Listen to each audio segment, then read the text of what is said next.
Electronics, they're nice and safe in our houses when we use them, but they don't belong in the environment. Old phones and other electronics contain precious metals, and they're literal gold mines when they're recycled. But less Canadians recycled their old electronics during the pandemic.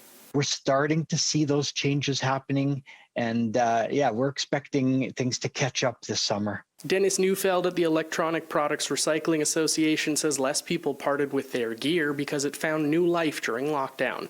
With 2 kids going to school from home as opposed to going to, we used every single electronic device we had, whether it was old, new, or otherwise. If it was working, we used it. The not-for-profit recycles over 300 metric tons or 6 million pounds of electronics on an average year in Manitoba and keeps 100,000 metric tons of electronics out of Canadian landfills every year.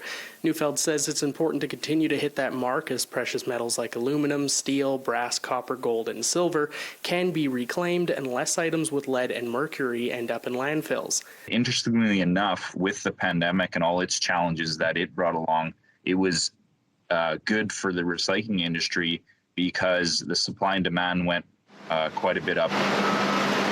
Well, electronic recycling saw a dip. Mark Kinsley, superintendent of waste diversion with the City of Winnipeg, says the change in people's purchasing habits over the pandemic actually benefited Winnipeg's recycling.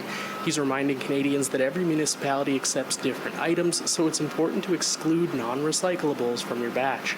Big examples are styrofoam, plastic bags. So those things are not acceptable in Winnipeg. Kinsley says that Winnipeg is on their final year of a pilot project to see if composting will work in the city. He says if there is one change Canadians can make this Earth Day, it's to thoroughly clean out your recyclables before you bin them to make sure they aren't contaminated. In Winnipeg, Mike Albanese, City News.